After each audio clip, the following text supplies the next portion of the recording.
क्या मैंने खुद को संभाला और जल्दी से वह झींगा जिसे मैं खाने ही वाला था उसके मुंह में ठूंस दिया। मैंने इसे तुम्हारे लिए परखा है। यह सुरक्षित है, इसमें जहर नहीं है। सुयामिंग ने, जिसे जबरदस्ती खिलाया गया था, अनजाने में इसे चबाया। उसकी आंखों में ठंडक थोड़ी कम हुई। पुरानी सुयामिंग को यह घिनौना लगता अगर मैं उसके लिए खाना चुनता। अब वह मुझे उसे सीधे खिलाते हुए देख रही थी। न केवल उसने इसे खाया, बल्कि ऐसा लग रहा था कि उसने वास्तव में इसका आनंद लिया।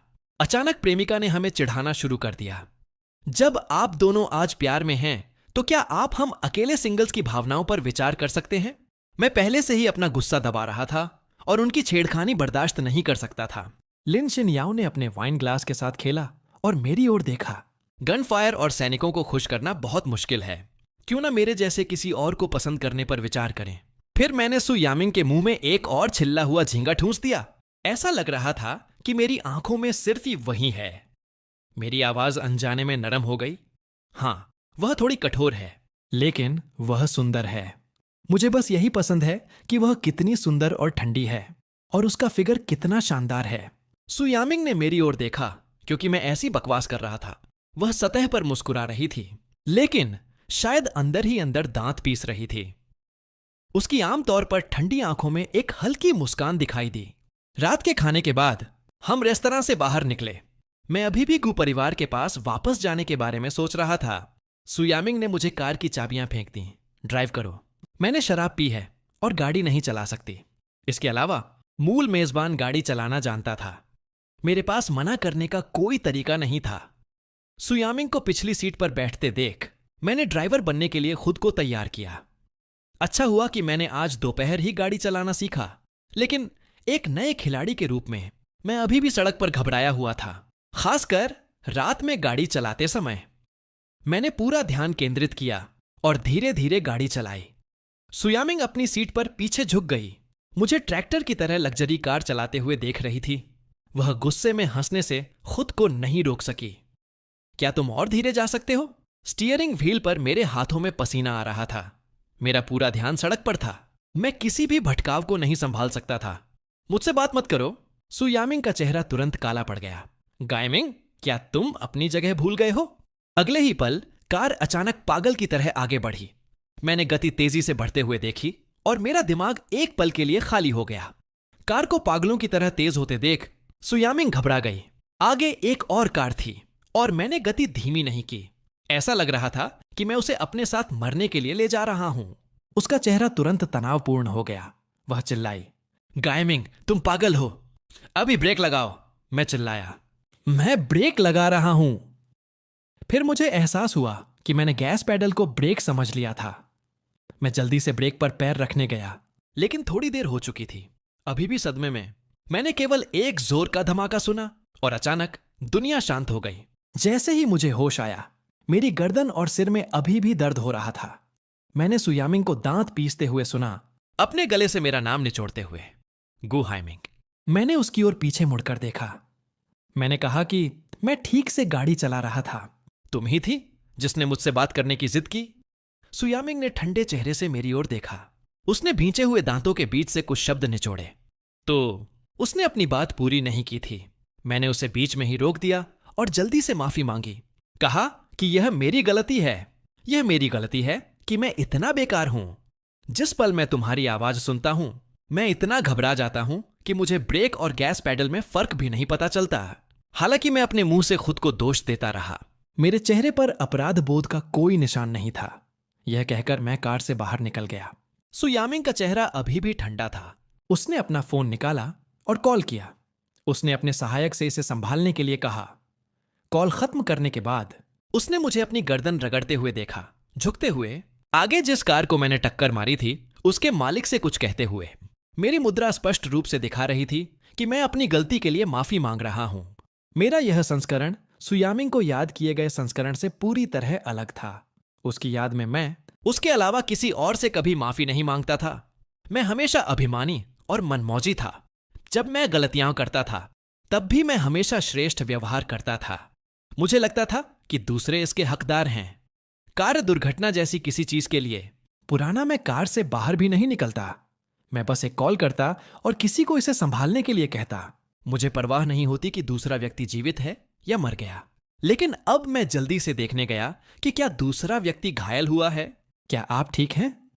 वह महिला अपना चेहरा छूते हुए बाहर निकली, उसके माथे पर खरोंच उसके अन्यथा गोरे और निर्दोष चेहरे को खराब कर रही थी। जब मैंने उसका चेहरा साफ देखा तो मुझे बहुत अपराध बोध हुआ। मुझे और भी अफसोस हुआ, क्या यह महिला लोकप्रिय स्टार मोरांग यान नहीं थी? उपन्यास में वह लू जिनयान के साथ एक फिल्म पर काम कर रही थी। जब उसका उल्लेख किया गया तो कहा गया कि उसने एक बाल कलाकार के रूप में शुरुआत की थी। लू जिनयान की पहली फिल्म उसके साथ थी। प्रशंसकों ने पूरे इंटरनेट पर जश्न मनाया। फिर उनकी ऑन स्क्रीन जोड़ी वायरल हो गई। लेकिन उसी साल मूल मेजबान के मरने से पहले मोरांग यान की भी मृत्यु हो गई। उसने एक लंबा सुसाइड नोट छोड़ा, फिर उसने आत्महत्या कर ली। एक लड़की जो स्क्रीन पर हमेशा खुशमिजाज और धूप जैसी दिखती थी, वास्तव में खून चूसने वाले माता पिता के बोझ तले दबी थी। उन्होंने उसके सपनों के पंख तोड़ दिए, उसे खुद को खोने पर मजबूर कर दिया और उसे पैसे कमाने के औजार के रूप में इस्तेमाल किया। कभी इस बात की परवाह नहीं की कि वह कैसा महसूस करती है। लंबे समय तक अवसाद से पीड़ित रहने के बाद उसके माता पिता ने उसे उद्योग के शक्तिशाली लोगों के साथ जाने के लिए मजबूर किया, जो ऊंट की पीठ पर आखिरी तिनका बन गया। अंत में मोरांग यान ने आत्महत्या चुन ली। जब मैंने किताब पढ़ी तो मुझे लगा कि वह मेरी छाया है। मैंने सहानुभूति से बहुत आंसू बहाए। उस समय मोरांग यान ने अपनी प्यारी कार की ओर देखा। उसकी आंखों और होठों पर एक हल्की मुस्कान आ गई। छोटे भाई, क्या इसे यही कहते हैं? कार में शांति से बैठे रहो और आसमान से आफत आ गिरे। मैंने उसकी पूरी आकृति देखी और फिर भी उसकी आंखों में वह ठहर जाने वाली उदासी देखी। मुझे वाकई बहुत अफसोस है। मैं आपकी कार की मरम्मत की लागत और आपकी जांच की फीस और भावनात्मक नुकसान की भी भरपाई करूंगा। ज्यादातर लोग उसे पहली नजर में देखकर चिल्लाते थे, यहां तक कि उत्साह से बेहोश हो जाते थे। लेकिन मोरांग यान ने पहली बार किसी को दया से देखते हुए देखा, जैसे उसने चमकदार बाहरी हिस्से के नीचे नाखुशी को देख लिया हो। वह एक पल के लिए जम गई। मैंने अपना फोन निकाला और कहा, क्या आप मुझे अपनी संपर्क जानकारी दे सकती हैं, ताकि अगर कुछ मुआवजा देना हो तो हम आसानी से फॉलो अप कर सकें? इससे चीजें आसान हो जाएंगी। मोरांग यान को कार की बिल्कुल परवाह नहीं थी, न ही उसने मुआवजे की उम्मीद की थी। लेकिन उस नजर ने जो मैंने उसे पहले दी थी, उसने बिना सोचे समझे मेरा फोन ले लिया और अपनी संपर्क जानकारी जोड़ दी। उसने खुद को कॉल किया और फिर मुझे फोन वापस कर दिया। छोटे भाई, क्या तुम मुझे नहीं पहचानते? मैंने अपना फोन रख दिया, मुस्कुराया और कहा, बड़ी स्टार मोरांग यान, मैं तुम्हें कैसे नहीं पहचान सकता? मैं तुम्हारा वफादार प्रशंसक हूं। क्या तुम मुझे एक और ऑटोग्राफ दे सकती हो? मोरांग यान ने बेबसी से मेरी ओर देखा। यह आदमी उसे देखकर स्पष्ट रूप से अपनी मूर्ति से मिलने का उत्साह नहीं दिखा रहा था। यह देखकर कि वह नहीं हिली, मैं आगे बढ़ा और उसे गले लगा लिया। अगर तुम ऑटोग्राफ नहीं देना चाहती तो बस मुझे गले लगा लो। मोरांग यान मौके पर ही जम गई। यह प्रशंसकों के उत्साहित और उन्मत्त आलिंगन से अलग था। मैंने उसे चुपचाप अपनी बाहों में पकड़ लिया। यह एक कबूलनामा और सांत्वना का एक रूप दोनों था। तुम सच में अद्भुत हो। तुम्हारी प्रतिभा ने बहुत से लोगों को कठिनाइयों का सामना करने का साहस दिया। तुमने बहुत से लोगों को आगे बढ़ते रहने की ताकत दी। मुझे उम्मीद है कि एक दिन हम तुम्हें वही साहस दे सकें और वह ताकत बन सकें जो तुम्हारा समर्थन करती है। यामिंग ने मुझे कार से एक्सीडेंट संभालते हुए देखा और अंत में किसी तरह एक महिला के साथ छेड़खानी करते हुए वह तुरंत काले चेहरे के साथ कार से बाहर निकल गई। उसने मुझे उस महिला के आलिंगन से बाहर निकाला। ठीक उसी समय उसके सहायक ने जल्दी में कॉल किया। सुयामिंग ने मेरी कार की चाबियां ली और मुझे घसीटते हुए ले गई। मोरांग यान वहां खड़ी मुझे देख रही थी, अभी भी उन शब्दों के बारे में सोच रही थी जो मैंने अब भी कहे थे। मैं मुस्कुराया और मोरांग यान को हाथ हिलाया। मेरी मुस्कान मार्च में आड़ू के फूलों और जून में गर्मियों की हवा की तरह थी। दुनिया की सारी सुंदरता की तरह यह गर्म रंग की रोशनी के नीचे एक पेंटिंग में जम गई। सुयामिंग ने उदास चेहरे से मेरी ओर देखा। उसकी आवाज बर्फ जैसी ठंडी थी। गु हाइमिंग, क्या तुम मेरे सामने ही मुझे धोखा दे रहे हो? तुम में बहुत हिम्मत है। मैं करीब झुका और कहा, यामिंग, मेरा जीवन अब तुम्हारे हाथों में है। तुम मुझे किसी और को छूने नहीं दोगी। अगर मैं चाहता भी तो अभी मेरी हिम्मत नहीं होती। मैं बस यही सोचता हूं कि तुम्हें कैसे खुश करूं। आज रात कैसा रहेगा? मैं तुम्हारे लिए कुछ करूं?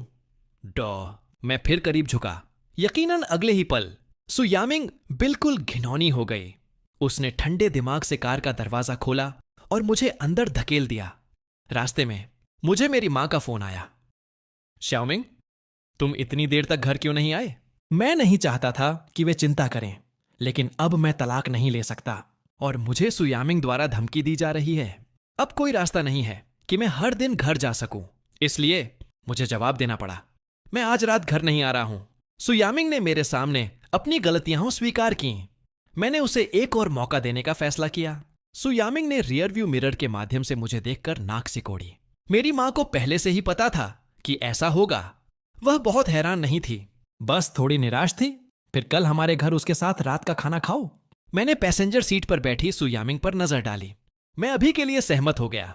ठीक है, मेरी मां ने फिर चिंता से पूछा। अगर कुछ गलत हो तो मुझे बताना। जल्दी आराम करो, मैंने जवाब दिया। आप और पिताजी भी जल्दी सो जाओ। हर समय मेरी चिंता मत करो। जैसे ही मैंने कॉल काटा, सुयामिंग की परेशान करने वाली आवाज गूंजी। मैंने तुमसे माफी मांगी। किस लिए माफी मांगी? मैंने मुस्कान के साथ अपना हाथ हिलाया। बस मेरे माता पिता को शांत करने का एक बहाना। तुम गलत कैसे हो सकती हो? यह सब मेरी गलती है। हालांकि मैं स्पष्ट रूप से नाराज था, फिर भी मुझे उसे खुश रखना पड़ा, सिर्फ उसे मुझे सताने की संतुष्टि देने के लिए। अगर वह संतुष्ट होती तो मेरा जीवन आसान हो जाता। लेकिन सुयामिंग ने चीजों को आगे बढ़ाया। उसने जारी रखा, मुझे याद है कि तुम सोशल मीडिया पर लंबी भावनात्मक बातें पोस्ट करते थे, छोटे निबंध। चूंकि तुम्हें पता है कि तुम गलत थे, आज रात एक लिखो, 3000 शब्दों से कम नहीं। मूल मेजबान हर दिन वे लिखता था। सुयामिंग ने उन्हें कभी पढ़ा ही नहीं। अब जब मैं उससे प्यार नहीं करता और मैंने वे सभी पुरानी पोस्ट डिलीट कर दी हैं, वह मुझे फिर से लिखने के लिए मजबूर कर रही है। मैं बस मुस्कुरा सकता था और कह सकता था, मैं घर पहुंचकर लिखूंगा। घर पहुंचते ही मैं सीधे अपने कमरे में गया। मैंने गू की बहन वार्नर को एक संदेश भेजा। सुकोर्प को गिराने की हमारी क्या संभावनाएं हैं या उन्हें हासिल करने में कितना खर्च आएगा? कुछ ही वर्षों में सुकोर्प स्थानीय उद्योग का नेता बन गया था। उनके कोठरी में भी कंकाल होने चाहिए। अगर मैं उसके रहमोक्रम पर नहीं रहना चाहता तो मुझे उसे हराना होगा। मुझे विश्वास नहीं है कि जो व्यक्ति यहां ट्रांसमिग्रेट हुआ है, मैं उसे नहीं हरा सकता। उपन्यास में सुयामिंग ने कहानी को नष्ट कर दिया। मैं सुकोर्प को नष्ट कर दूंगा। मैं बहुत सी चीजों में अच्छा नहीं हो सकता, लेकिन मैं कथानक को महारत हासिल करने दे सकता हूं। पैसे कमाने का हर चालाक तरीका। वार्नर ने मुझे वीडियो कॉल किया। उसका चेहरा मुस्कान से चमक उठा। तुम अब उससे इतनी नफरत करते हो? अगले ही पल यह देखकर कि मैं अब गू परिवार में नहीं रह रहा हूं, उसे एहसास हुआ कि वह फिर से गलत थी। दिखावा। तुम फिर से उस घर में चले गए जिसे तुमने उस महिला के लिए खरीदा था। मैंने कुछ नहीं छिपाया। मैंने उसे सुयामिंग द्वारा वीडियो के साथ धमकी देने के बारे में बताया। कौन सा वीडियो? मुझे भेजो। मैंने उसे वीडियो भेजा, फिर शांत होकर कहा, तुम्हें शायद इसके बारे में पता नहीं था, है ना? वार्नर कुछ देर चुप रही। ऐसा लगता है कि वह वाकई नहीं जानती थी। पता चला कि सुयामिंग ने कंपनी के भले के लिए इसे निजी तौर पर संभाला, मेरी ओर से इसे चुपचाप संभाला। यह देखकर मैंने जारी रखा, लेकिन अब यह मुझे नियंत्रित करने का जरिया बन गया है। इसलिए मुझे उसे गिराना होगा और वह चिप वापस लेनी होगी जो वह पकड़े हुए है। मुझे याद है कि घुसी की अपनी फिल्म और टेलीविजन प्रोडक्शन चेन है।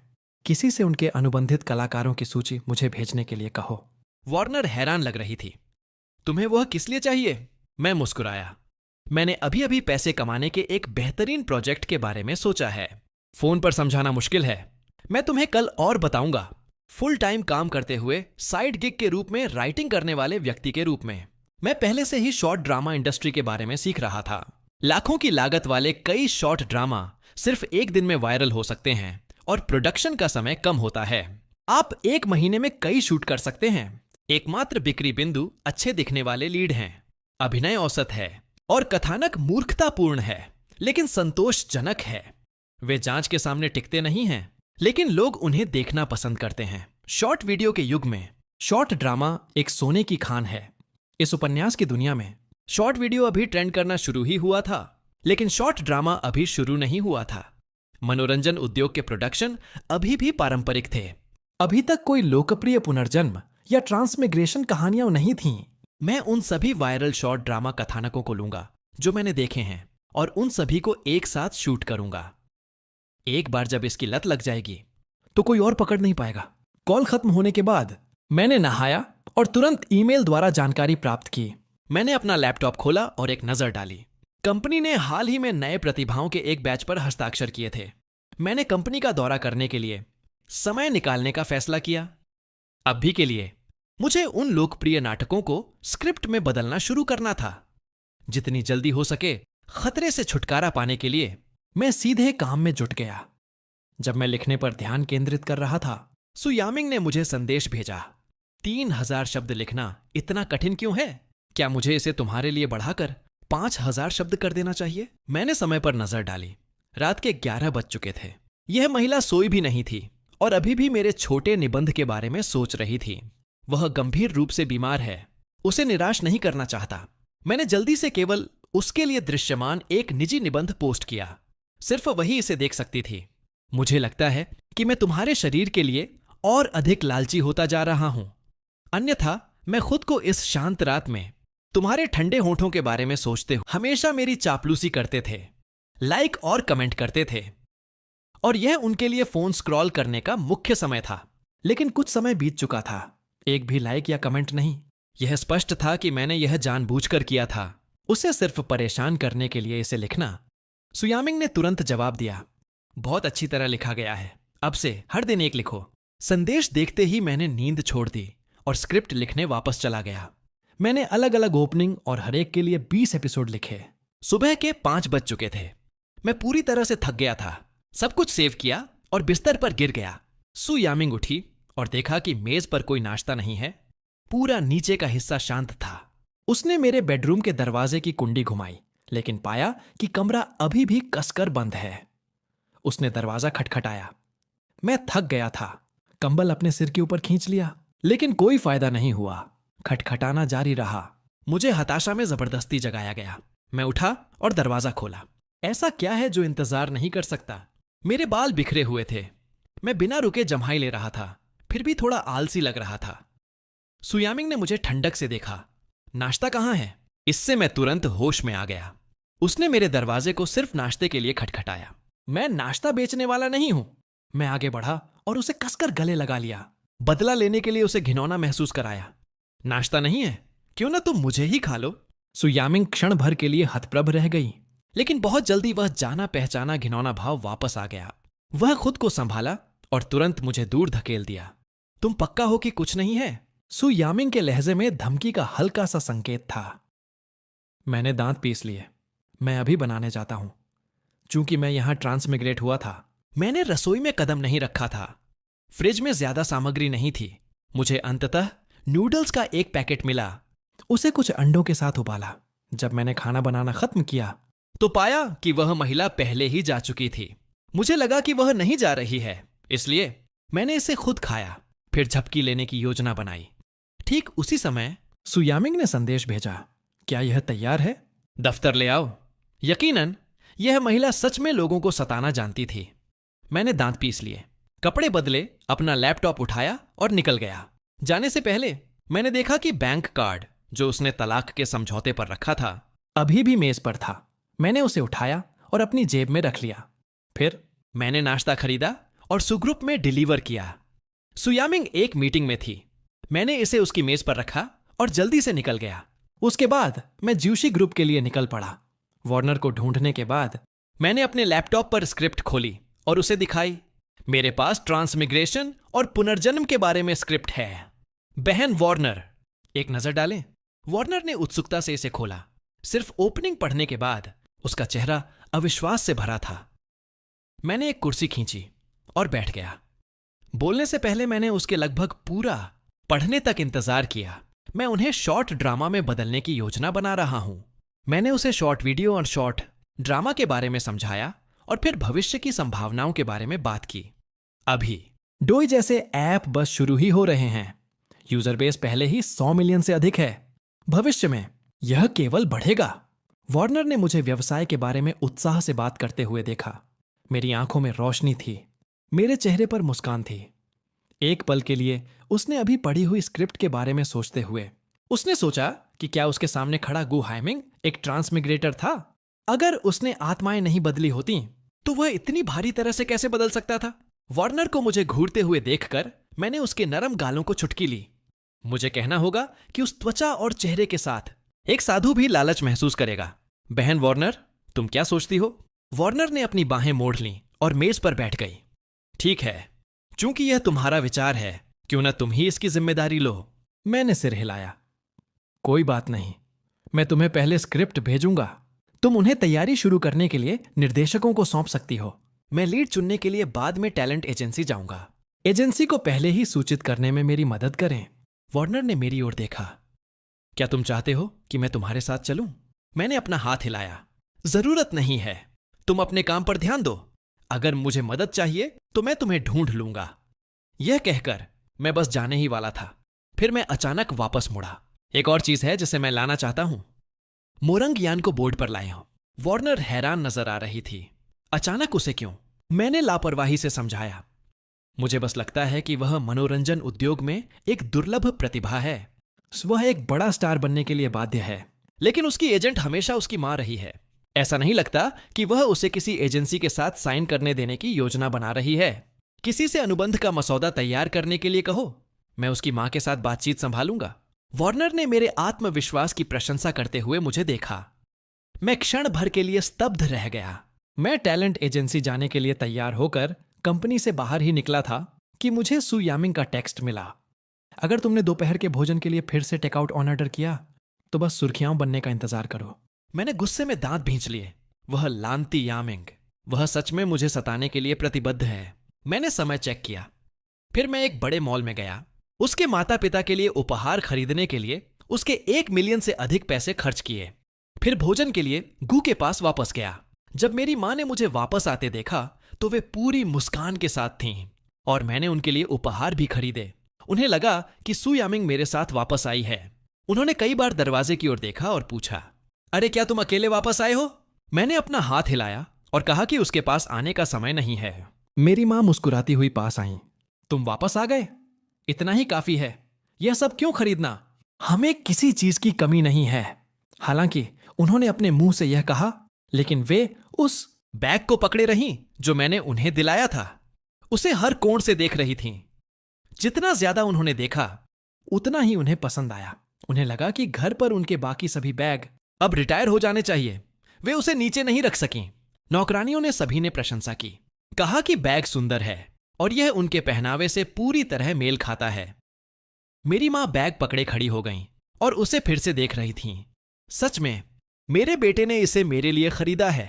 मैंने उम्मीद नहीं की थी कि वे इतनी खुश होंगी। मुझे लगा कि अमीर माओं के पास किसी चीज की कमी नहीं होती और उन्हें ऐसी चीजों की परवाह नहीं होगी। भोजन के बाद मैंने आंटी जांग को सु यामिंग के लिए बचा हुआ खाना पैक करने के लिए कहा। जब उन्होंने सुना कि यह सु यामिंग के लिए है तो वे इतनी हैरान हुई कि उनकी आंखें लगभग बाहर निकल आईं। युवा मास्टर, इन्हें मिस सु को भेजना उचित नहीं हो सकता है। कैसा रहेगा अगर मैं कुछ ताजा व्यंजन बनाऊं? मैंने उन्हें मना कर दिया। जरूरत नहीं है, यह ठीक है। पैक करते समय उन्होंने मेरी ओर देखा। तब जब मैं सु यामिंग के लिए भोजन पैक करता था, मैं हमेशा उसके लिए पहले से ही सबसे अच्छे व्यंजन चुनता था। मुझे बहुत परवाह होती थी। जब मैं सुग्रुप पहुंचा तो दोपहर का लगभग 1 बज रहा था। मैं सहायक से टकराया।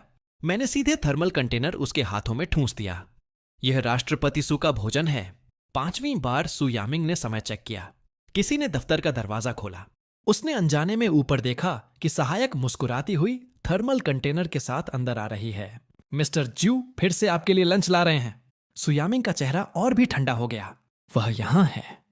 सहायक ने बस हाथ हिलाया और चली गई। कई दिनों तक टेकआउट खाने के बाद वह वास्तव में मिस्टर ज्यू के खाना बनाने को थोड़ा मिस कर रही थी। यह देखकर कि सु यामिंग के पास कोई और सवाल नहीं है, सहायक ने हमेशा की तरह थर्मल कंटेनर को गले लगा लिया और खुशी से जाने वाली थी। राष्ट्रपति सु, अगर कुछ और नहीं है तो मैं अब जाऊंगी। अगले ही पल सु यामिंग ने उसे ठंडक से रोक दिया। तुम उसे कहां ले जा रही हो? सहायक ने भ्रम के साथ सु यामिंग की ओर देखा। मुझे लगा कि आप मिस्टर ज्यू का खाना नहीं खाना चाहती। ठंडे और खतरनाक आभा को महसूस करते हुए उसने तुरंत अपना मुंह बंद कर लिया। उसने थर्मल कंटेनर को मेज पर रख दिया। कृपया आनंद लें राष्ट्रपति सु, मैं अब काम पर वापस जाऊंगी। सु, यामिंग अपनी कुर्सी पर पीछे झुक गई, थर्मल कंटेनर को घूरते हुए। उसने अपने पास का फोन उठाया। इस बीच मैं बस कार में बैठा ही था और एजेंसी के निदेशक के साथ बात खत्म की थी। सु यामिंग का कॉल आया। वे स्ट्रीट पर उस जगह से मेरे लिए 1 कप कॉफी खरीदो। इसे व्यक्तिगत रूप से मेरे पास लाओ। मैंने दांत भींच लिए। क्या तुम्हारे सहायक मौजूद नहीं है? तुम्हें इतने मामूली काम के लिए मेरी जरूरत है? सु यामिंग ने तुरंत जवाब दिया। इस पर एक सहायक बर्बाद हो जाएगा। तुम इसके लिए बिल्कुल सही हो। ठीक है, फिर मुझे याद दिलाने के लिए धन्यवाद कि मैं अभी भी उपयोगी हूं। मैंने फोन काट दिया और फिर भी एजेंसी चला गया। निदेशक मुझे अंदर ले गए। मैंने कमरे का आकार पास से दूर तक लिया, फिर कुछ लड़कियों की ओर चला। मैंने अपना हाथ उठाया और सबसे बाईं ओर खड़ी लड़की के चेहरे को छुआ, फिर उसकी बांह को छुटकी ली। तुम्हारी बाहें थोड़ी मोटी हैं, लेकिन कुछ प्रशिक्षण के साथ तुम सुधार करोगी। लड़की का चेहरा तुरंत लाल हो गया। फिर मैंने उसके बगल वाली लड़की की ओर देखा, अपना हाथ उठाया और उसकी ठुड्डी को छुटकी ली। उसे दाएं और बाएं पर रखा और उसकी दाईं ओर कमर को छुटकी ली। वह भी थोड़ी मोटी है, थोड़ा वजन कम करने की जरूरत है। लड़की मदद नहीं कर सकी, लेकिन पूछा, क्या आपको अभिनय करने के लिए सच में एक अच्छे फिगर की जरूरत है? मैंने उस पर नजर डाली। यह इस बात पर निर्भर करता है कि तुम कौन सी भूमिका निभाना चाहती हो। अगर यह सिर्फ बैकग्राउंड रोल है तो सच में नहीं, लेकिन अगर तुम आइडल टाइप फीमेल लीड खेलना चाहती हो तो तुम्हें लुक्स और फिगर दोनों की जरूरत है।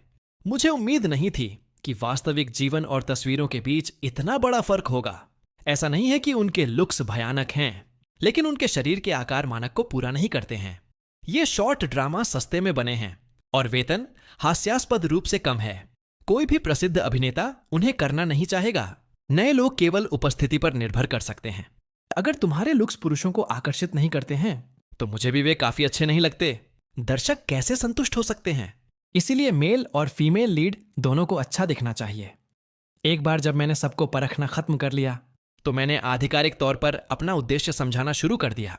मैं जल्द ही कुछ फिल्में शूट करने की योजना बना रहा हूं। सामान्य प्रकार की नहीं, जिनके एपिसोड 30 मिनट से ज्यादा हों, बल्कि शॉर्ट फॉर्म वीडियो ड्रामा। इससे पहले कि मैं परिचय देना खत्म कर पाता, सु यामिंग ने मुझे फिर से संदेश भेजा, मेरे लिए कॉफी खरीदो। क्या तुम इसे लेने विदेश गए थे? मैंने तुरंत जवाब दिया, ट्रैफिक जाम, मुझे जल्दी मत करो, मुझे आधा घंटा और दो। फिर मैंने अपना फोन लॉक किया और प्रोजेक्ट का परिचय देना जारी रखा। प्रत्येक स्क्रिप्ट को शूट करने में लगभग 7 से 12 दिन लगते हैं। वेतन भूमिका के आधार पर 600 से 10,000 प्रतिदिन के बीच होता है। अगर तुम अपने अभिनय कौशल को निखारना चाहती हो तो तुम निर्देशक के साथ साइन अप कर सकती हो। चूंकि सु यामिंग मुझे धमकी दे रही थी, मैंने जल्दी से चीजें लपेटी और भाग गया। जब मैं कंपनी पहुंचा तो डिलीवरी वाला दफ्तर के बाहर पहले से ही इंतजार कर रहा था। मैं आगे बढ़ा और उसे टिप दी, कॉफी उठाई और ऊपर भाग गया। जैसे ही मैंने दफ्तर का दरवाजा खोला, सु यामिंग ने मुझ पर ठंडी नजर डाली। मुझे इसकी बिल्कुल परवाह नहीं थी। मैंने कॉफी उसे सौंप दी, फिर मैंने मुस्कान दी। मेरी प्यारी पत्नी को इंतजार कराने के लिए माफी चाहता हूं। मेरे माथे पर अभी भी थोड़ा पसीना था और मेरी सांसें थोड़ी तेज थीं। मैं जल्दी में ऊपर आया था। सु यामिंग ने मेज पर रखी कॉफी पर नजर डाली। क्या तुमने इसमें जहर मिलाया है? अगले ही पल मैंने इसे उठाया और एक घूंट लिया, अभी भी मुस्कुराते हुए जब मैंने उसकी ओर देखा। हालांकि मुस्कान मेरी आंखों तक नहीं पहुंची। पत्नी, क्या अब तुम्हें तसल्ली है? सु यामिंग का चेहरा और भी ठंडा हो गया। उसने मेरी ओर देखा, फिर कॉफी की ओर जिसे मैंने पिया। मैं मेज के चारों ओर घुमा और उसके पास गया, चापलूसी भरे लहजे में, प्यारी पत्नी, क्या तुम्हें कुछ और चाहिए? गले लगना चाहती हो या किस? सु यामिंग दूरी बनाने के लिए अपनी कुर्सी पर पीछे झुक गई। उसने मुझे ठंडक से घूरा, यह देखते हुए कि वह कितनी सतर्क और शत्रुतापूर्ण थी। मेरे पास खुश महसूस करने का समय नहीं था इससे पहले कि मैंने सु यामिंग को कहते सुना, मैंने आज रात के खाने के लिए कुछ दोस्तों को बुलाया है। घर जाओ और इसे तैयार करो। मैंने दांत भींच लिए और अपना गुस्सा दबाकर रखा, अभी भी सर्विस स्माइल पहने हुए। हाँ प्यारी पत्नी, कितने दोस्त? चीनी या पश्चिमी भोजन? सु यामिंग ने लापरवाही से अपना हाथ हिलाया। 5 या 6, जो चाहो करो। मैंने सिर हिलाया। ठीक है तब प्यारी पत्नी, मैं अब रात का खाना तैयार करने जाता हूं। जैसे ही मैं मुड़ा, मैंने अपनी मुस्कान छोड़ दी।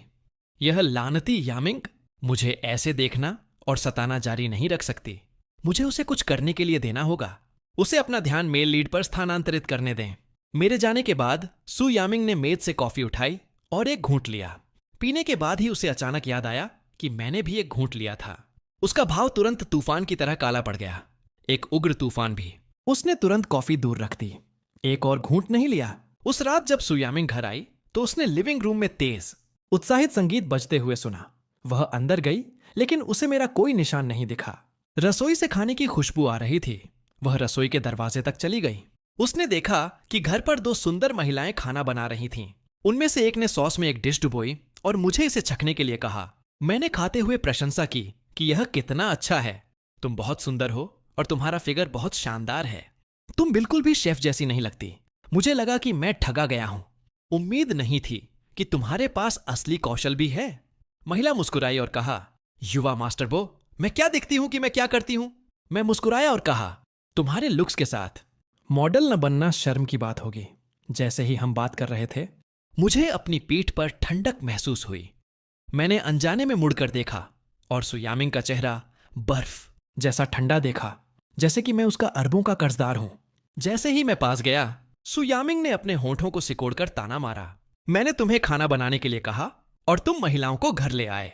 तुम सच में जीवन का आनंद लेना जानते हो। क्या मुझे तुम्हारे लिए कुछ और बुलाने चाहिए? सु यामिंग अपना फोन निकालने ही वाली थी। मैंने जल्दी से उसका हाथ पकड़ लिया। क्या आनंद? मेरा खाना पकाना परोसने के लिए बहुत खराब है। मुझे डर था कि मैं तुम्हारे दोस्तों के सामने तुम्हें शर्मिंदा कर दूंगा। इसलिए मैंने 2 शेफ किराए पर लिए। मैं बेवकूफ नहीं हूं। अगर मैं सच में महिलाओं से मिल रहा होता तो क्या मैं उन्हें घर लाता? ठीक उसी समय दरवाजे की घंटी बजी। सु यामिंग ने मुझे चेतावनी भरी नजर दी और अपना हाथ वापस खींच लिया। मैं तुरंत दरवाजा खोलने गया। उस समय सु यामिंग का फोन बजा। उसने अपना फोन निकाला। मैंने एक नजर डाली और देखा कि यह लू जिनियान का कॉल था। मैं मदद नहीं कर सका, लेकिन अपने कान खड़े कर लिए। पता चला कि लू जिनियान बस घर ही पहुंचा था और उसे एक स्थानीय डिलीवरी, फूलों का एक गुलदस्ता और एक पैकेज मिला था। उसने डिलीवरी खोली और अंदर एक छोकर हार था, जिसके साथ एक कार्ड था। इसमें लिखा था, जियानियन, मैं तुम्हें पसंद करती हूं। मैं हर रात तुम्हारे सपने देखती हूं। मैं सच में तुम्हें देखना चाहती हूं। यह एक उपहार है जो मैंने तुम्हारे लिए सावधानी से चुना है।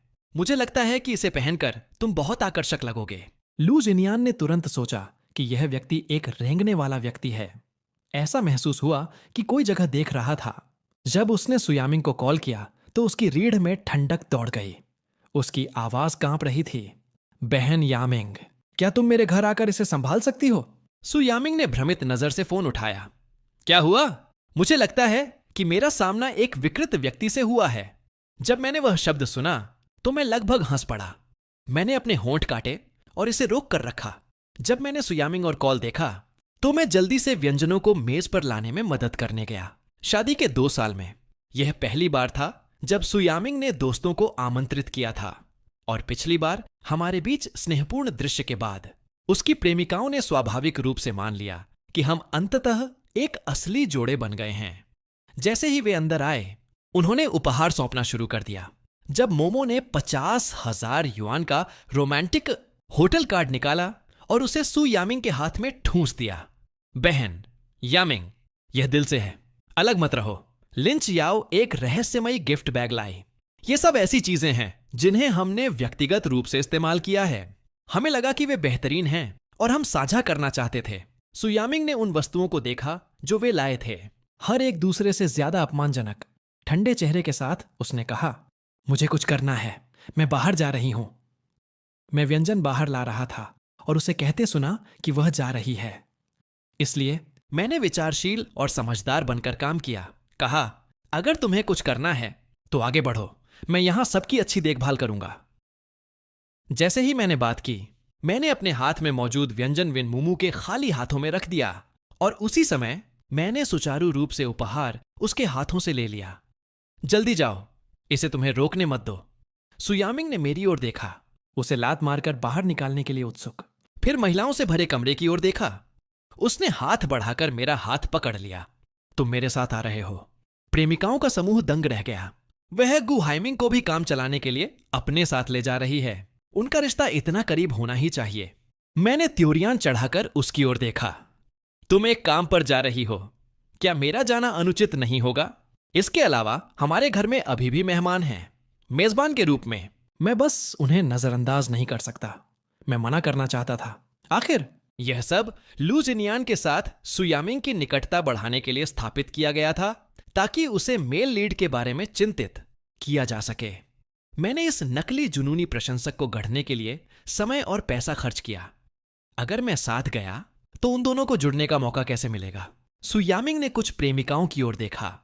खुद का मनोरंजन करें, उसने कहा। फिर मुझे इतनी जल्दी खींच लिया कि मुझे वह रखने का भी समय नहीं मिला जो मैंने पकड़ा हुआ था। जब तक मुझे कार में धकेला नहीं गया, तब तक मैंने ध्यान नहीं दिया। ये उपहार सभी रोमांटिक होटल वाउचर और एडल्ट टॉय थे। मेरे जैसे मोटी चमड़ी वाले व्यक्ति भी शर्माने से नहीं रोक सके। मैंने तुरंत सब कुछ सुयामिंग पर धकेल दिया। वह आज रात उनका अच्छा उपयोग कर सकती थी, इसलिए मैं सच में उसके साथ नहीं जा सकता था। मैंने सुयामिंग की ओर देखा और शांत होकर कहा, अगर हम दोनों चले गए तो क्या होगा अगर वे घर तोड़ दें? मैं रुकूंगा और उनका मनोरंजन करूंगा। तुम अपना काम करो। सुयामिंग ने मुझे घूरा जैसे कि वह मेरे आर पार देख सकती हो। उसने सामान पिछली सीट पर फेंक दिया और कार स्टार्ट की। मैंने बेबसी के संकेत के साथ कहा, मैंने अपना फोन भी नहीं लाया, लेकिन सुयामिंग ने ऐसे काम किया जैसे उसने कुछ सुना ही नहीं। जल्द ही हम लू जिनियान की जगह पहुंच गए। मैं अभी भी सू यामिंग को इसे संभालने के लिए कहने के बारे में सोच रहा था, जबकि मैं कार में इंतजार कर रहा था। लेकिन फिर उसने चाबियां लीं और बाहर निकल गई। मैं कार में बैठा रहा, उसे बिना पीछे मुड़े चलते हुए देख रहा था। मैं अपनी उत्सुकता को रोक नहीं सका और चुपचाप उसके पीछे चल पड़ा। दरवाजे के बाहर खड़े होकर मैंने चुपके से दृश्य को सामने आते देखा। लू जिनियान घबराहट में चारों ओर घूम रहा था जब उसने सुयामिंग को आते देखा। यह एक रक्षक को देखने जैसा था। वह तुरंत आगे बढ़ा और उसे कार्ड सौंपा, फिर उसे पूरी कहानी बताई। किसी समय डिलीवरी केवल लू जिनियान का पता दिखा रही थी। सुयामिंग ने सुरक्षा फुटेज निकाला, फिर लाइसेंस प्लेट नंबर का उपयोग करके डिलीवरी ड्राइवर को ट्रैक करने के लिए किसी को कॉल किया। फिर उसने अपना फोन रख दिया और लू जिनियान की ओर देखा, इससे पहले कि मामला स्पष्ट हो जाए। यहां मत रहो। मैंने उन्हें बस इतनी बेजान बातें करते देखा, शारीरिक संपर्क का एक संकेत भी नहीं। इससे मुझे तुरंत भयानक महसूस हुआ। क्या तुम बस रोककर रखना बंद कर सकते हो? निंजा कछुए भी तुम दोनों के सामने फीके पड़ जाएंगे। मैं ऊब गया था और एक गमले वाले पौधे के साथ छेड़छाड़ कर रहा था। जब मैं जीवित था, मैं बस पत्तियों को छू रहा था। यह देख रहा था कि वे उस तरह प्रतिक्रिया नहीं दे रही थीं जैसा मैंने उम्मीद की थी। मैं बहुत चिंतित और परेशान हो गया। जब तक मुझे होश आया, मैंने लू जिनियान को पूरा पौधा जड़ से उखाड़ दिया था, जो अब भी अंदर आया था। ऐसा लग रहा था कि मैं एक गलतफहमी के कारण फिर से परेशान था। वह चौंक गया और तुरंत समझाने की कोशिश की। हाइमिंग, बहन यामिंग और मैं वह नहीं हैं जो तुम सोचते हो। यह देखकर मैंने जल्दी से अपने हाथ में मौजूद पौधा नीचे रख दिया और एक शर्मिंदा, हानि रहित मुस्कान दी। उसे तेज मैंने माफी मांगी। माफ करना, मैं बस इंतजार करते हुए ऊब गया था। मैंने गलती से बहुत ज्यादा जोर लगा दिया। मैं कल तुम्हें एक नया पौधा खरीद दूंगा। सुयामिंग ने मुझे एक सार्थक नजर दी। लू जिनियान ने जल्दी से उसे मना कर दिया। जरूरत नहीं है, यह सिर्फ एक पौधा है। मैं उनके जुड़ाव में हस्तक्षेप नहीं करना चाहता था, इसीलिए मैंने अपनी गति तेज की और आगे चल पड़ा। लू जिनियान चिंतित लग रहा था और पूछा कि हाइमिंग गुस्से में लग रहा है। क्या उसने गलत समझा? सुयामिंग ने उस आकृति की ओर देखा और अपना सिर हिलाया। उस पर ध्यान मत दो। मैं जल्दी से कार में लौट आया और पिछली सीट पर बैठ गया। पैसेंजर सीट लू जिनियान के लिए छोड़ दी। लू जिनियान को लगा कि सामने बैठना अनुचित है। वह पीछे बैठने ही वाला था, लेकिन मैंने मना कर दिया। वह असहज होकर फ्रंट पैसेंजर सीट पर बैठ गया और मुझसे कुछ समझाना चाहता था, लेकिन जब उसने मुझे आंखें बंद किए हुए देखा, स्पष्ट रूप से परेशान नहीं होना चाहता था, तो उसने हार मान ली। अनजाने में उसने सुयामिंग की ओर देखा और देखा कि सुयामिंग मेरी ओर देख रही थी। रियरव्यू मिरर के माध्यम से सुयामिंग ने कार स्टार्ट की। उसने लू जिनियान की ओर देखा और पूछा, क्या तुमने खाया है? लू जिनियान ने अपना सिर हिलाया और कहा, अभी नहीं। उन दो वाक्यों के बाद पूरी कार में एक भयानक सन्नाटा छा गया। मैंने कुछ बार उन पर नजर डाली, लेकिन उनके बीच कोई और बातचीत नहीं देखी। मैं चाहता था कि मैं अदृश्य हो जाऊं, मैन्युअल रूप से उनके सिर एक साथ धकेलूं ताकि वे किस करें। इस बीच जब मुमू कुछ करीबी दोस्तों के साथ बात कर रही थी, क्या ऐसा नहीं लगता कि सुयामिंग अब कोई है? उसे कुछ संभालना था और वह ज्यू हाइमिंग को भी अपने साथ ले गई। उसका क्या मतलब है? लिन शिनयाओ हंसी और कहा, इसका और क्या मतलब हो सकता है? उसे डर है कि तुम उसके पति पर डोरे डालोगी। शिनशी ने अपना हाथ हिलाया। मैं शर्त लगाती हूं कि वे जाने के बाद वापस नहीं आएंगे। क्या हमें बस चले जाना चाहिए? जब मुमू ने मुंह फुलाया, मैंने अपना उपहार पहले ही दे दिया है। हमें क्यों जाना चाहिए? मैं न केवल जा नहीं रही हूं, मैं उसे घर और घर से बाहर खाने जा रही हूं। जब मुमू ने कैबिनेट से सबसे महंगी रेड वाइन निकाली थी, जश्न में इसे खोलने के लिए तैयार थी। जब उसने मुझे वापस आते देखा तो मेरा चेहरा खराब लग रहा था और मैं तेज चल रहा था। सु यामिंग और लू जिनयान करीब पीछे पीछे आए। हम तीनों अजीब लग रहे थे। मैंने एक बड़ा गिलास पानी पिया और तभी मेरे सीने की आग थोड़ी शांत हुई। डर था कि सु यामिंग को कोई सुराग मिल जाएगा। मैंने जानबूझकर कैश लेने गया, अपने कार्ड से पैसे खर्च किए, इतनी मुसीबत में पड़ा और अंत में उनके बीच कुछ नहीं हुआ। मैंने बेमन से अपना पानी खत्म किया और रेड वाइन की खुली बोतल देखी। मेरे दिमाग में एक बत्ती जली। मुझे अचानक एक शानदार विचार आया। उन्हें नशे में धुत कर दो और चीजों को वहां से बिगड़ने दो। लू जिनयान की पहली प्रवृत्ति सु यामिंग को कॉल करना था। जैसे ही सु यामिंग को लू जिनयान का कॉल मिला, उसे अब अपने दोस्तों की परवाह नहीं थी। वह तुरंत वहां पहुंच गई। अगर यह आपसी प्यार नहीं है तो क्या है? यह सब सिर्फ मुझे सताने और तलाक न देने के लिए। मैं केवल इतना कह सकता हूं कि मेरे खुशहाल अकेले जीवन के लिए सु यामिंग का द्वेष गहरा है। मैंने खुशी खुशी विन मुमू और दूसरों को आवाज दी, तुमने पहले ही पीना शुरू कर दिया है। बहुत बढ़िया, मैं आज रात 2 बोतलें और लाऊंगा। कोई भी होश में घर नहीं जाएगा। तीनों ने मुझे भ्रमित होकर देखा क्योंकि मैं खुशी खुशी और वाइन लेने गया। जब मुमू भ्रमित लग रही थी, क्या सु यामिंग अपने पति को अपने प्यार के प्रतिद्वंद्वी को लेने के लिए ला रही है? शिनाशी शरारत से मुस्कुराई। बहन यामिंग बस दोनों दुनियाओं का सबसे अच्छा आनंद लेना चाहती है। सु यामिंग और लू जिनयान मेज तक चले गए। मैं रेड वाइन की 2 बोतलों के साथ पहले ही लौट आया था। मैं मेज के सबसे दूर के छोर पर बैठ गया। उनके लिए 2 जुड़ी हुई बगल की सीटें खाली छोड़ दी। सु यामिंग बीच में बैठी। लू जिनयान उसके बगल में थोड़ा घबराकर सबको अभिवादन करते हुए बैठ गया। जब मुमू ने विनम्रता से कहा, मैंने मूवी स्टार लू के बारे में लंबे समय से सुना है। आखिरकार आज आपसे मिलने का मौका मिला। मैं तुरंत कूद पड़ा और कहा, तब तुम्हें कम से कम उन्हें टोस्ट करना ही होगा। सु यामिंग ने मुझे एक तिरछी नजर दी। उसका भाव मनोरंजक था, फिर भी हल्का सा उपहासपूर्ण। बाकी सबने भी अपनी आंखें मेरी ओर घुमा लीं। मैंने मासूमियत का ढोंग करते हुए उनकी ओर देखा। क्या मैंने कुछ गलत कहा?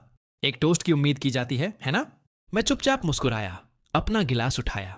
मिस्टर सुपरस्टार, आपके लिए एक टोस्ट। लू जिनयान का सु यामिंग के दोस्तों के साथ खाना खाने का यह पहला मौका था, इसलिए जाहिर है कि वह मना नहीं कर सका। उसने विनम्रता से गिलास टकराए और एक घूंट लिया। मैंने तुरंत वाइन की बोतल उठाई, उत्साह से खड़ा हुआ और उसका गिलास फिर से भरने गया। लू जिनयान ने जल्दी से अपना हाथ हिलाया। हाइमिंग, जरूरत नहीं है, मैं इसे खुद कर सकता हूं। मुस्कुराते हुए मैंने उसका गिलास भर दिया। तुम सु यामिंग द्वारा व्यक्तिगत रूप से लाए गए एक सम्मानित अतिथि हो। मैं तुम्हें खुद सेवा कैसे करने दे सकता हूं? सु यामिंग ने अपना गिलास वाइन खत्म किया और मुझे एक हल्की अस्पष्ट नजर दी। उसकी आंखों में कुछ अस्पष्ट संकेत था। बाकी सब पूरी तरह से खोए हुए लग रहे थे, निश्चित नहीं थे कि क्या हो रहा है। वाइन डालने के बाद मैंने विन मुमू के बगल में लिन शिनयाओ की ओर देखा। क्या तुम सेलिब्रिटी को टोस्ट नहीं करने जा रही हो? लिन शिनयाओ ने अपने होठों को एक मुस्कान में सिकोड़ा, अपना गिलास उठाया और कहा, मैं कोई शिष्टाचार के बिना व्यक्ति नहीं हूं। जैसे ही लिन शिनयाओ लू जिनयान को टोस्ट करने वाली थी, सु यामिंग ने उसे एक ठंडी नजर दी। अगर तुम ड्रिंक चाहती हो तो इसे खुद पियो। फिर उसने लू जिनयान की ओर देखा। तुम्हें उन्हें जवाब देने की जरूरत नहीं है, यह ठीक है। लेकिन लू जिनयान ने फिर भी अपना गिलास उठाया। मैं पी सकता हूं। शिनशु ने तुरंत लू जिनयान को टोस्ट करने के लिए अपना गिलास उठाया।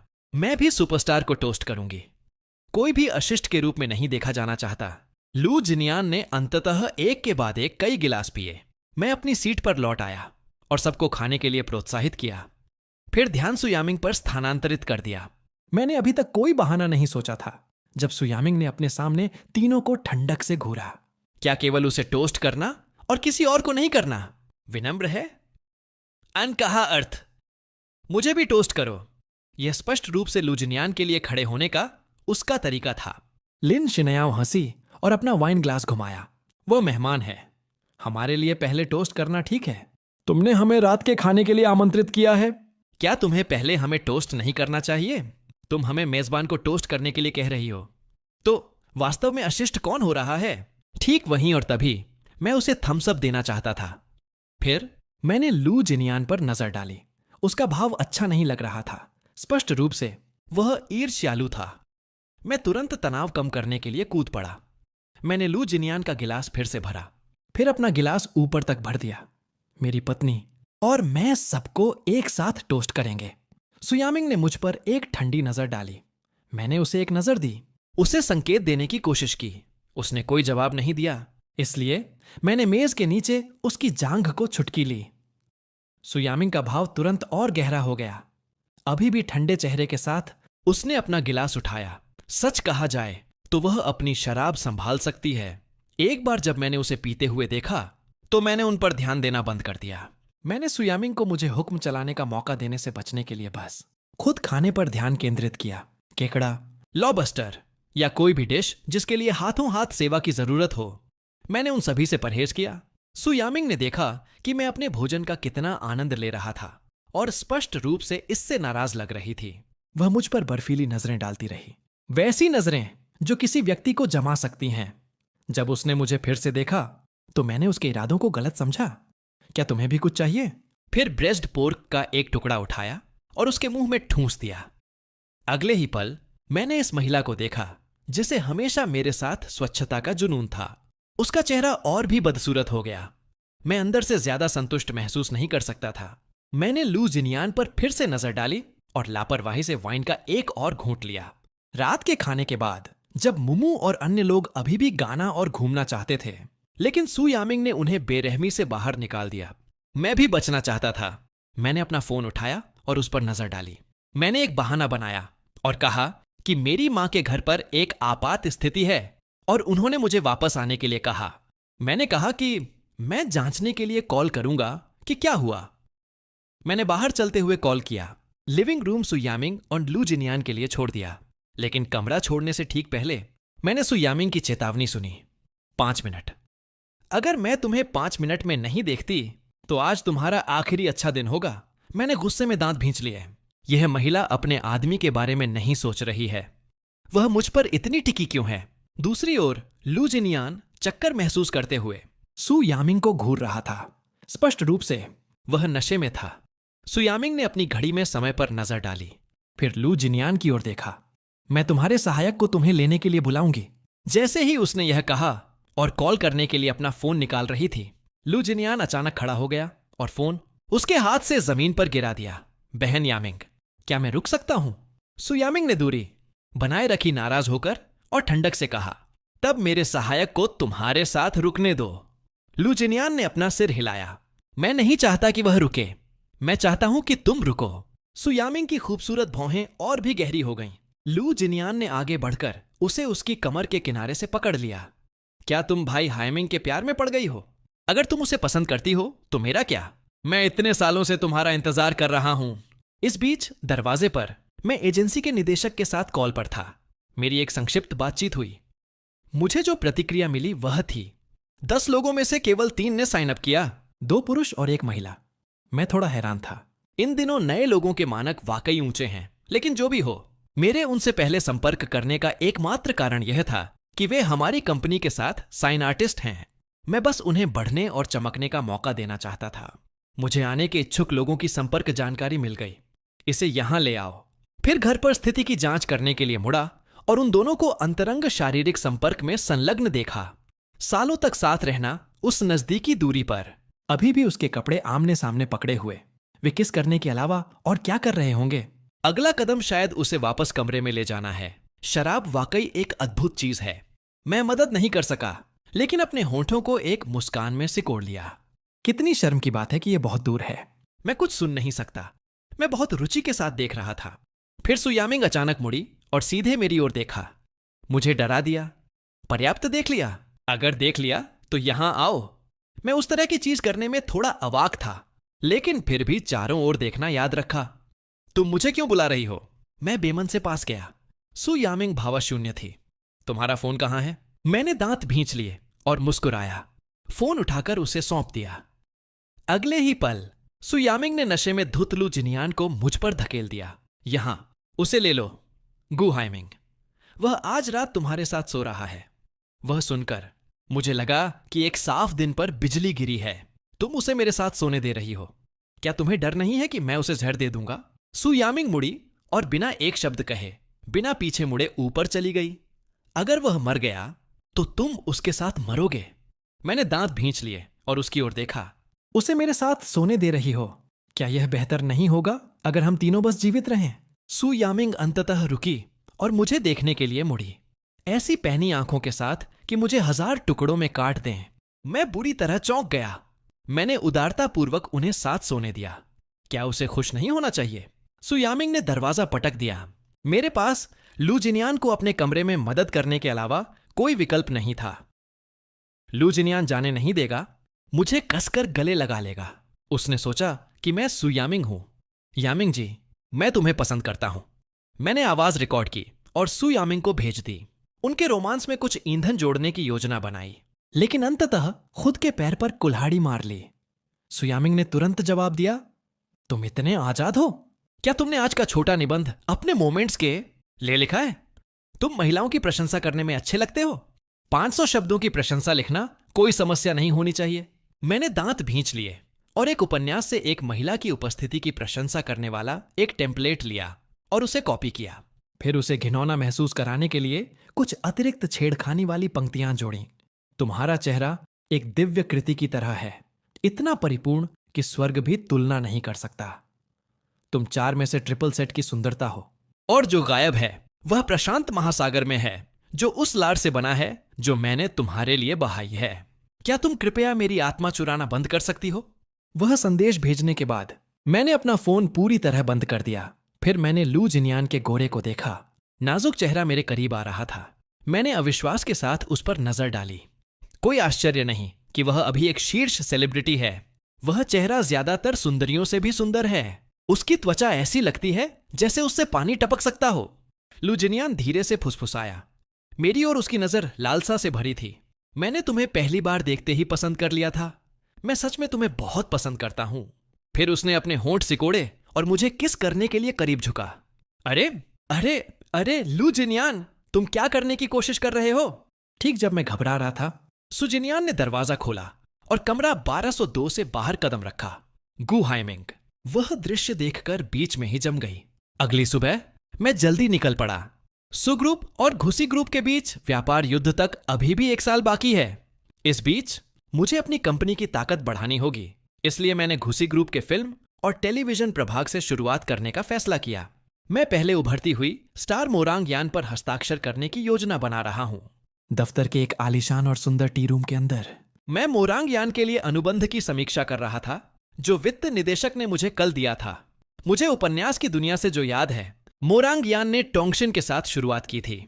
वह बहुत छोटी उम्र से ही बड़े पर्दे पर नियमित रही थी, लेकिन कैमरा के सामने हमेशा मुस्कुराने वाली इस लड़की के पीछे खून चूसने वाले माता पिता की एक जोड़ी थी। उन्होंने उसके सपनों के पंख तोड़ दिए, उसकी पहचान छीन ली, उसे पैसे कमाने के औजार के रूप में इस्तेमाल किया और कभी इस बात की परवाह नहीं की कि वह कैसा महसूस करती है। लंबे समय तक अवसाद के बाद उसके माता पिता ने उसे उद्योग के शक्तिशाली लोगों के साथ जाने के लिए मजबूर किया। यह ऊंट की पीठ पर आखिरी तिनका बन गया। अंत में मोरांग यान ने अपना जीवन समाप्त करना चुना। उपन्यास पढ़ते समय मुझे लगा कि वह मेरा प्रतिबिंब थी। मैंने सच में सहानुभूति महसूस की और बहुत रोया। यह सोचकर मैंने मोरांग यान की मां के साथ बैठक की व्यवस्था करने के लिए कॉल किया। लगभग 1 घंटे बाद मोरांग यान की मां फांकिन देर से पहुंची। जब फांकिन ने मुझे देखा तो उसकी आंखों में तिरस्कार तुरंत सतह पर आ गया। चिंगशियांग, क्या यह गू का वह बेवकूफ नहीं है जिसने शादी के लिए जबरदस्ती पैसे दिए? वह बेकार इकलौता बेटा जो कुछ नहीं जानता। निदेशक यांग।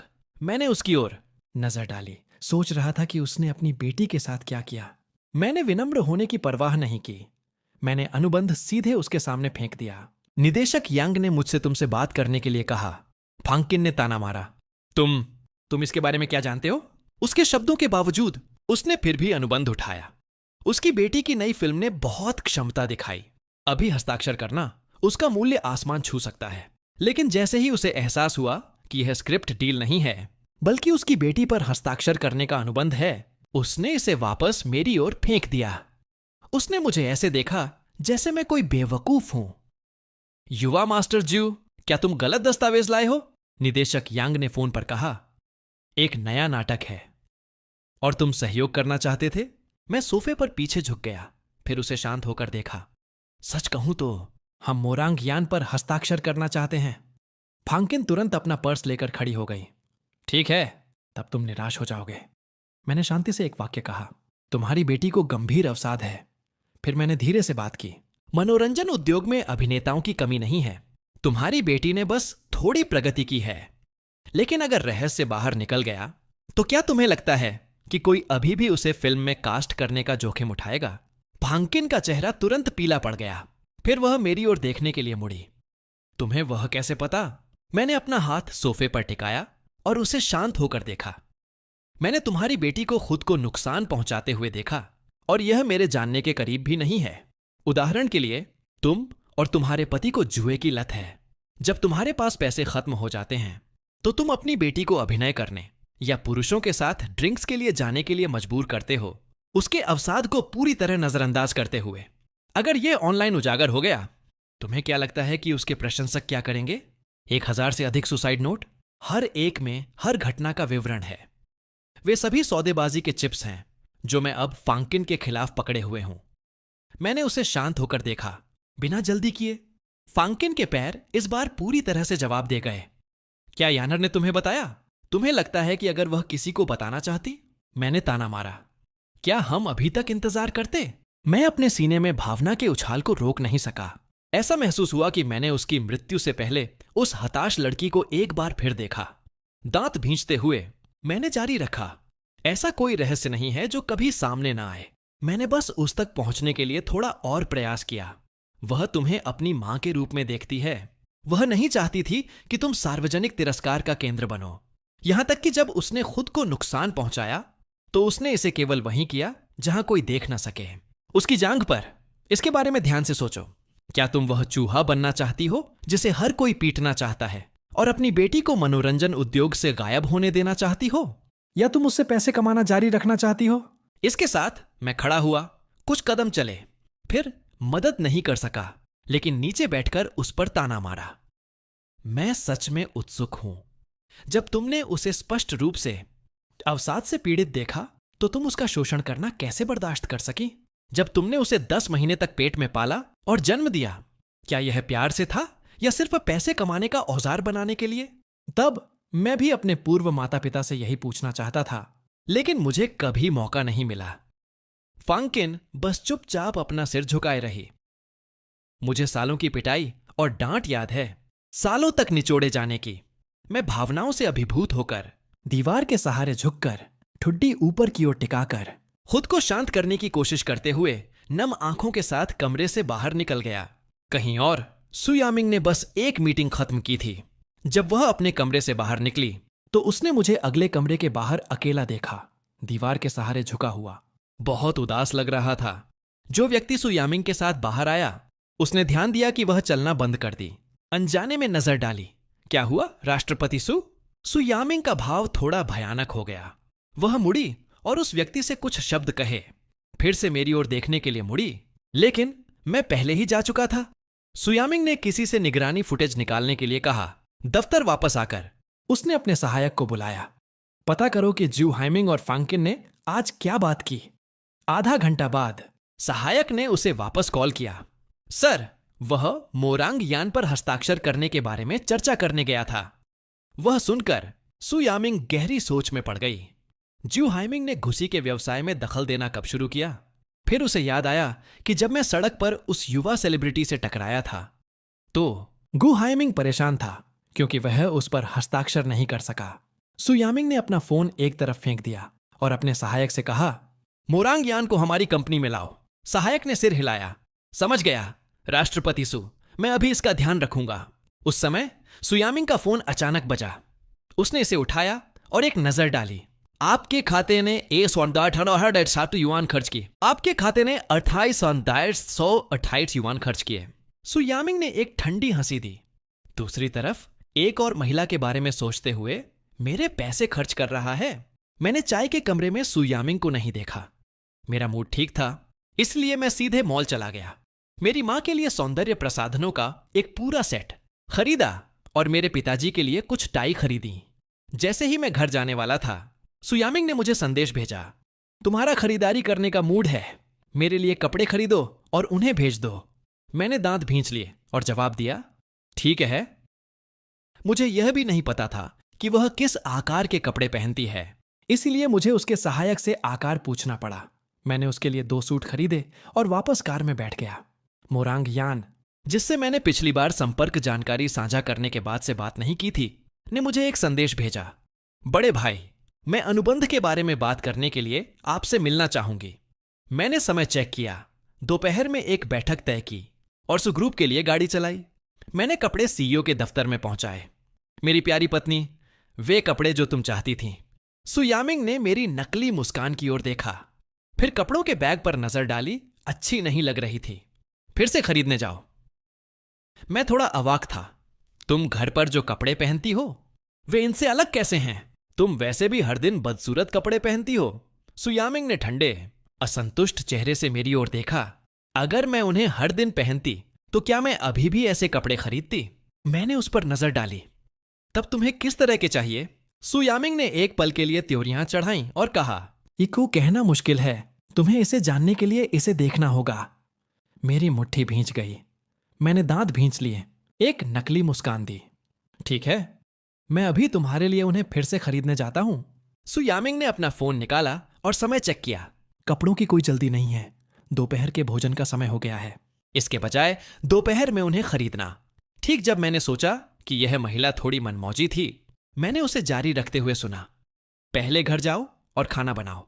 मुझे ब्रेस्ट पोर्क और स्टीम्ड बास चाहिए। इस महिला ने एक ऑर्डर भी दिया और विशेष रूप से सबसे ज्यादा समय लेने वाले व्यंजन चुने। अमीर, लेकिन फिर भी घर का बना खाना चाहती है। सच में स्वीकार करना मुश्किल है। मैंने किराने का सामान खरीदा और घर गया। नौकरों से तैयारी में मदद ली, फिर झपकी लेने के लिए अपने कमरे में गया। दोपहर के भोजन के बाद मैंने सुयामिंग का भोजन कंपनी में पहुंचाया, फिर उसके लिए कपड़े चुनने गया। मैंने कभी किसी महिला के लिए कपड़े नहीं खरीदे हैं, न ही मैं एक कमीनी महिला के लिए चुनने में मेहनत करना चाहता था। जब मैं स्टोर पहुंचा तो मैंने बस क्लर्क से कुछ मैचिंग सेट चुनने के लिए कहा। फिर मैंने उनकी तस्वीरें लीं। ब्राउज करते समय मैंने एक बार में एक सेट भेजा, क्या तुम्हें यह पसंद है? सुयामिंग ने जवाब दिया, बदसूरत।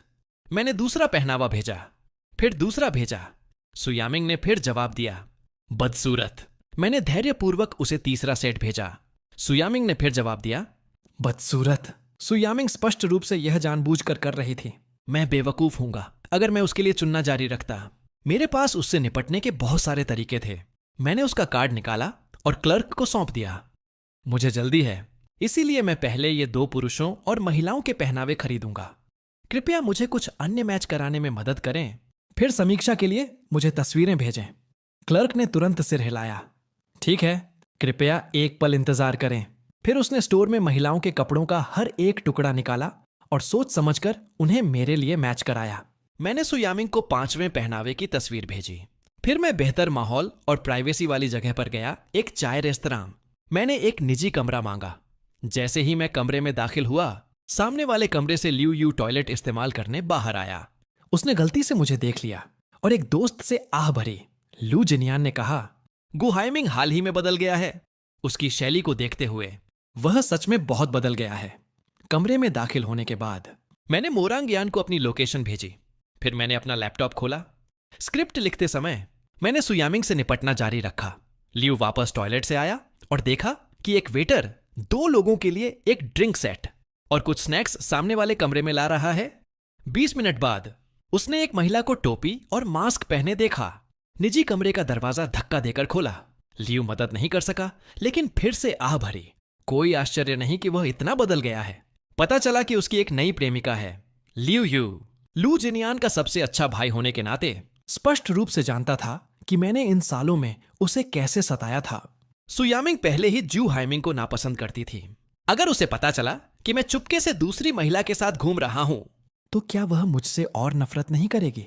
यह सोचकर लियू यू ने तुरंत सुयामिंग को संदेश भेजा, तुम्हारा पति टाइम रेस्तरां में एक युवा मॉडल के साथ डेट कर रहा है। जब सुयामिंग ने संदेश देखा तो उसने तुरंत मेरी लोकेशन जांचने के लिए कॉल किया। ठीक उसी समय मैंने देखा कि मोरांग यान पहुंच गई थी। मैंने उसे अभिवादन किया और अभी भी अपनी नोटबुक पकड़े हुए ऑरेंज जूस का एक घूंट लिया। फिर मैंने सुयामिंग को एक और कपड़ों की तस्वीर भेजी, अपना फोन रख दिया। जब मैंने ऊपर देखा तो मैंने मोरांग यान को अपनी टोपी और मास्क उतारते हुए देखा। 20 साल की उम्र में वह अपनी युवावस्था में थी और उसका चेहरा सुंदर था। ऐसा लग रहा था कि उसे स्वर्ग का आशीर्वाद मिला है। उसकी त्वचा ऐसी लग रही थी जैसे उसे दूध में भिगोया गया हो। उसकी आंखें ग्लेज्ड ग्लास जैसी सुंदर भावना का एक संकेत ले जा रही थीं। जब वह मुस्कुराती थी तो वह अपने प्रशंसकों को पागल कर देती थी। जब उसने ऐसा किया तो उसने एक उदास आकर्षण दिया, एक सुंदरता इतनी आश्चर्यजनक कि वह स्क्रीन के माध्यम से लोगों को चिल्लाने पर मजबूर कर सकती थी। मेरे ठीक सामने बैठी थी और बस मुझे वैसे ही घूर रही थी। मैंने अपना ड्रिंक पिया और लापरवाही से पूछा, क्या मेरे लिए गिर गई? मोरांग यान तुरंत शर्मिंदगी में दूसरी ओर देखने लगी। उसने अपनी ड्रिंक उठाई और घूंट लिए, फिर मेरी ओर वापस देखा। मैं बस उत्सुक हूं कि तुम मेरी मां को कैसे मनाओ। ऐसा लगता है कि फांकिन ने उसे नहीं बताया कि मैंने उसे धमकी दी थी। मैं मुस्कुराया। बेशक मैंने जो प्रस्ताव दिया वह बहुत अच्छा था। तुम्हारी मां लालच को रोक नहीं सकी। मोरांग यान भ्रमित लग रही थी। फिर तुम ऐसी अच्छी शर्तें क्यों दोगे? मैंने उसकी ओर देखा और कहा, क्योंकि तुम इसके लायक हो। फिर मुझे लगा कि इसे गलत समझा जा सकता है, इसलिए मैंने जोड़ा, तुम इतनी प्रतिभाशाली हो। मेरा मानना है कि तुम भविष्य में कंपनी के लिए ज्यादा मूल्य पैदा कर सकती हो। मोरांग यान ने थोड़ी देर मुझे घूरा, जैसे कि उसने अंततः कुछ पुष्टि की। भाई, तुम्हारा स्वाद सच में खराब है। मैंने उलझन में उसकी ओर देखा। मोरांग यान ने मेरे चेहरे की ओर देखा और कहा, तुम्हें सु यामिंग पर क्रश है, लेकिन पूरी दुनिया जानती है कि सु यामिंग तुमसे प्यार नहीं करती और मैं उतनी अच्छी नहीं हूं जितना तुम सोचते हो। मुझे उसने जो पहले कहा था उसकी परवाह नहीं थी। मैंने अपनी मुस्कान छोड़ दी और उसकी ओर देखा। मेरी शांत नजर सीधे उसके आर पार देख रही थी। पहले ही दबाव महसूस कर रही थी, मुझे निराश करने का डर। मोरांग यान को लगा कि मैं सच में उसे समझता हूं, जैसे मैं मेरी आंखों के माध्यम से उसके असली रूप को देख सकता हूं। यह ऐसा था जैसे मुझे पता था कि वह उस पिंजरे में दम तोड़ रही थी जिसमें उसकी मां ने उसे कैद किया था। लगभग सांस फूलने लगी थी, इसलिए मैंने उसे बचाने के तरीके के रूप में उसका मार्गदर्शन करने का इस्तेमाल किया।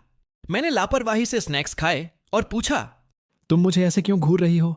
क्या मैं सही था? अचानक मेरा फोन बजा। मैंने इसे जांचने के लिए खोला। सुयामिंग ने जवाब दिया, फिर से बदसूरत। मैंने उसे एक और तस्वीर भेजी।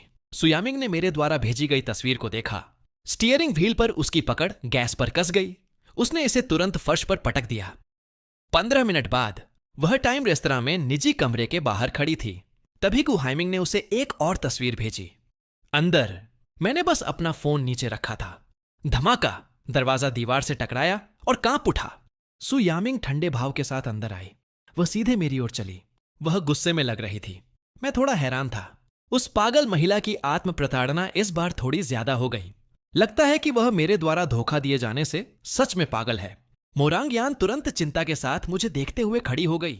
सु यामिंग ने मुझे ठंडक से देखा, एक पल के लिए रुकी, फिर ठंडक से कहा, उसे दफा होने के लिए कहो। मैंने बिना डर के मोरांग यान की ओर देखा और उसे जाने का इशारा किया। तुम्हें अब जाना चाहिए। मोरांग यान ने मेरी ओर देखा, फिर सु यामिंग की ओर। मैंने उसे एक आश्वस्त नजर दी। वापस जाओ। सु यामिंग का चेहरा बर्फ जैसा ठंडा था। मोरांग यान की ओर जू हाइमिंग की नजर गर्म थी, उस नकली नजर के बिल्कुल विपरीत जो वह मुझे देता है। सु यामिंग ने अचानक मुझे मेज के खिलाफ पिन कर दिया। उसका शरीर लगभग मेरे ऊपर दबा हुआ था। फिर उसने मोरांग यान की ओर एक ठंडी नजर घुमाई। क्या तुम हमें लाइव वैवाहिक प्रदर्शन करते हुए देखना चाहती हो? मैं अंदर ही अंदर हंसने से नहीं रोक सका। वाह, तुम एक साधारण स्पर्श भी नहीं संभाल सकती और तुम लाइव बात कर रही हो। मोरांग यान को वह देखकर जाने के अलावा कोई विकल्प नहीं था। कमरे में अब हम दोनों ही थे। सु यामिंग ने मुझे घूरा। उसकी ठंडी आंखें तूफानी गुस्से से भरी थीं। गु हाइमिंग, तुम मेरे साथ माइंड गेम खेलने में सच में अच्छे हो। मैंने दब्बू बनकर उसकी ओर देखा। तुमने मुझसे तुम्हारे लिए कपड़े चुनने के लिए कहा। मैं तुम्हारे लिए कपड़े चुन रहा था। हर सेट जो मैनेजर ने भेजा। मैंने ध्यान से देखा। मैंने तुम्हें केवल वे भेजे जो मुझे लगा कि अच्छे लग रहे हैं। तुम इतनी पागल हो। क्या यह इसलिए हो सकता है क्योंकि तुमने मुझे दूसरी महिला के साथ चाय पीते हुए देखा और ईर्ष्या हो गई? मुझे पता है कि उसे किस चीज से सबसे ज्यादा घिन आती है, यह कहना कि वह मुझे पसंद करती है। वह उसे कैसे बर्दाश्त कर सकती थी? सु यामिंग ने ऐसे काम किया जैसे उसने अभी दुनिया का सबसे बड़ा मजाक सुना हो। गु हाइमिंग, तुम सच में खुद को बहुत ज्यादा आंकते हो। मैंने उसके करीब झुकने की पहल की। मैंने उसे ईमानदार और विचारशील रवैये के साथ फुसलाया, यहां तक कि उसके लिए बहाने भी बनाए। फिर तुम इतनी गुस्से में क्यों हो? जिस तरह से मैं तुम्हारी आलोचना करता हूं उसे संतुष्ट नहीं हो? फिर तुम वास्तव में मुझे कैसे चुनवाना चाहती हो? मुझे बताओ। मेज पर सु यामिंग का हाथ थोड़ा कस गया, मेरी ओर देखते हुए, उसे फुसलाने की कोशिश करते हुए। उसका भाव थोड़ा नरम हुआ। उसने मुझे पकड़ा और चल पड़ी। उसने मुझे कार तक घसीटा, फिर मुझे अंदर ठूंस दिया। 15 मिनट बाद सु यामिंग मुझे मॉल के महिलाओं के फैशन सेक्शन में ले आई। हम एक स्टोर में बैठ गए जो अभी भी ब्रेक पर था। उसने मेरी ओर नजर डाली और कहा, मेरे लिए कुछ चुनो। मैंने उसे दिखाने के लिए सबसे प्रमुख डिस्प्ले से नवीनतम शैली उठाई। इसके बारे में क्या ख्याल है? सु यामिंग ने मुश्किल से एक नजर डाली और वापस अपने फोन पर चली गई। स्पष्ट रूप से इसने उसका ध्यान नहीं खींचा। एक क्लर्क तुरंत उत्साह से मदद करने के लिए आया। उसने एक उठाया और मुझे परिचय दिया। सर, मुझे लगता है कि यह काफी अच्छा है। सु यामिंग ने उसे तुरंत एक ठंडी नजर दी। मैंने उसे चुनने के लिए कहा, तुम्हें नहीं, एक शब्द और कहो। क्लर्क तुरंत पीछे हट गया और दूर चला गया। मैं अंततः समझ गया, यह महिला बस मुझसे बदला लेना चाहती थी। वह अभी अपने नए चेहरे के साथ खेल रही थी और अब वह मुझे उसके लिए चुनने पर मजबूर कर रही है। मैं कुछ भी चुनना नहीं चाहता था, फिर भी उसने जिद की कि मैं करूं। मैंने एक के बाद एक चुना जब तक कि मेरे पैरों में दर्द नहीं होने लगा। सु यामिंग बस वहां बैठी रही, पैर पर पैर रखे चुपचाप अपने फोन से खेल रही थी। कभी कभी वह बस एक डिसमिसिव नजर के साथ नजर डालती, कभी कभी वह इसे रोक नहीं सकती थी। बस मुझे कोई भी यादृच्छिक पहनावा मत दिखाओ। क्या तुम अपने लिए भी कपड़े इतने लापरवाही से चुनते हो? हरा, क्यों ना तुम मुझे इसके साथ जाने के लिए एक हरी टोपी भी दिला दो। मैंने उसे मेरी जैसी भी आलोचना करने दी, एक आज्ञाकारी और योग्य श्रोता बनकर, उसके मूड को खुश करते हुए और उसकी इच्छा को पूरा करते हुए। दूसरे स्टोर पर मैंने बस एक सेट चुना था और बोलने ही वाला था, मुझे लगता है कि यह काफी अच्छा लग रहा है। क्या तुम इसे पहनकर देखना चाहती हो? सु यामिंग ने मुझ पर नजर डाली। अगर मैं वह सब पहनकर देखूं जो तुम्हें लगता है कि अच्छा लग रहा है, तो मैं इस स्टोर से जीवित बाहर नहीं निकलूंगी। मैं उसे फुसलाना जारी रखता हूं, इस सिद्धांत का पालन करते हुए कि जब तक वह खुश है। फिर तुम्हें इसके बारे में क्या लगता है? सु यामिंग ने उसे एक ठंडी नजर दी। उतना बढ़िया नहीं। मैंने थोड़ा नाराज होकर उसकी ओर देखा। तुम सच में यह नहीं बता सकते कि कपड़े सिर्फ उन्हें घूरने से कैसे लगते हैं। तुम्हें जानने के लिए उन्हें वास्तव में पहनना होगा। तुमने मुझसे चुनने के लिए कहा, लेकिन तुम्हें मेरे स्वाद पर भरोसा नहीं है। क्या यह सिर्फ तुम्हारा कीमती समय बर्बाद करना नहीं है? सु यामिंग इतनी जबरदस्त है। मैंने तुरंत मेरे हाथ में मौजूद पत्रिका छोड़ दी और खड़ा हो गया। उसने मेरे हाथ से कपड़े छीन लिए।